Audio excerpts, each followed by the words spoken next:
আজকের ভিডিওতে চলে এসেছি আবারও একটা নতুন আপডেট ডোনাল্ড ট্রাম্পের খবর নিয়ে। ডোনাল্ড ট্রাম্প এমন সময় নিউজ মিডিয়ার মধ্যে নতুন করে তুফান শুরু করে দিয়েছে। এই ব্যক্তি প্রেসিডেন্ট হওয়ার আগেই একসময় নিজেই যেহেতু নিউজ মিডিয়ার পত্রকার ছিলেন, তো তাই সে ভালোভাবেই জানে যে নিউজ মিডিয়ার মধ্যে নিজেকে কীভাবে চর্চায় আনতে হয়। সেই জন্য ডোনাল্ড ট্রাম্প রাশিয়ার ইউক্রেনের যুদ্ধ নিয়ে অনেকবার নিউজ মিডিয়ার হেডলাইনেও এসেছিল। ট্রাম্প তো এখন বাস্তবে কোনো কিছু করতে না পারলেও দুনিয়ার মধ্যে শান্তি বার্তার ক্রেডিট নিতে সবসময় কিন্তু আগে এগিয়েই দৌড়ায়, যার মাধ্যমে এখন দেখা যাচ্ছে সব জায়গায় সে শান্তি বার্তার কথা বলছে। কিন্তু বাস্তবে ভারত পাকিস্তান বিবাদে অপারেশন সিন্দুর কার্যক্রমটা যখন চলছিল, শেষ মুহূর্তে এসে ডোনাল্ড ট্রাম্প বললো যে আমরা সফল হতে পেরেছি। কারণ কি জন্যে? কারণ ভারত পাকিস্তান বিবাদে সে নাকি সিজ ফায়ার করতে সক্ষম হয়েছে। আমাদের একটা পদক্ষেপ মানুষের হাজার হাজার বিপদ থেকে রেহাই পেয়েছে, যেটা আমেরিকা না জানে কতবার বলছে তার ক্রেডিট নেওয়ার জন্য, যে ভারত পাকিস্তান যুদ্ধে তারাও সেই ক্রেডিট নিতে একদমই পিছু পড়েনি। কিন্তু ভারত তো এতে খুবই মন খারাপ, মুড খারাপ সব কিছুই। কারণ ভারত বলছে যে আমরা সব কিছু, আমরা কষ্টের যুদ্ধ করলাম, মাঝখান থেকে তৃতীয় পক্ষ হিসেবে আমেরিকা সব কিছু ক্রেডিট নিয়ে গেলো। এটা তো কোনো রকম মানে হয় না, আর এটা তো একদম সহ্য করার বিষয় নয়।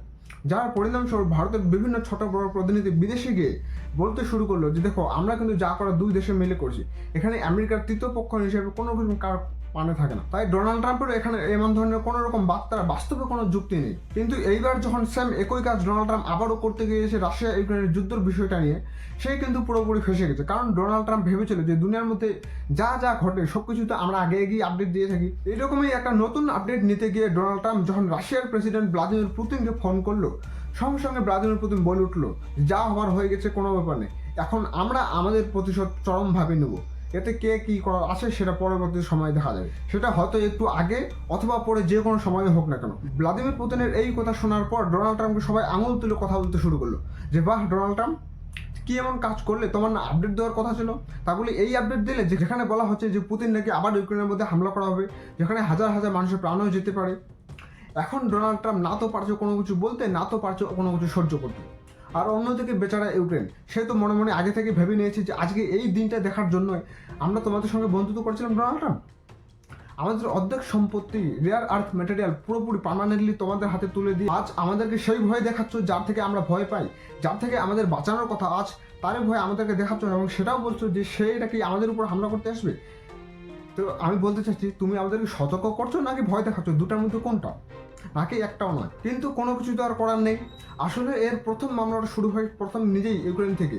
ইউক্রেন যখন রাশিয়ার উপর আচমকায় হামলা করে রাশিয়ার প্রায় 4টা এয়ারবেস এবং 40টা এয়ারক্রাফটের মতো ধ্বংস করে দেয়, তারপর থেকে রাশিয়া যেভাবে মনোভাব নিয়ে আছে, এর থেকে বোঝাই যাচ্ছে যে ইউক্রেনেরও হয়তো এই একই খারাপ পরিণাম খুব শীঘ্রই আসতে চলছে, এবং হয়তো অলরেডি রাশিয়া এই বিষয়ে প্রস্তুতি নেওয়া শুরু করে দিয়েছে। ডোনাল্ড ট্রাম্প ফোন করার পর পুতিন যেভাবে তার বার্তার রিপ্লাই দিয়েছে, এর থেকে বোঝা যাচ্ছে রাশিয়া কিন্তু এর পিছু আর ছাড়বে না, খুব শীঘ্রই এর বদলা হয়তো নিয়েই ছাড়বে।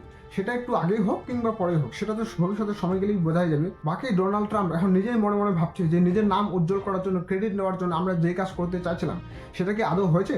করতে চাইছিলাম কি আর বাস্তবে হয়ে গেল কি? তবে আমার মনে হয় বর্তমানে এই কয়েকটা দিন ধরে ডোনাল্ড ট্রাম্পের দিনকাল খুবই বোধহয় খুব খারাপ চলছে। তবে দেখা যাক রাশিয়া ভবিষ্যতে ইউক্রেনের উপর কীরকম চরম বদলা নিচ্ছে, আগামী দিনের ভবিষ্যতে সময় গেলে অবশ্যই বোঝা যাবে। বাকি এই পুরো ঘটনাটার বিষয়ে তোমাদের কি মতামত অবশ্যই কমেন্টে জানাও। তো জয় হিন্দ, আমি রাকেশ, আপনারা দেখছেন অল মিডিয়া অ্যানালাইসিস। দেখা হচ্ছে পরের অন্য কোনো ভিডিওতে, ততক্ষণে জয়।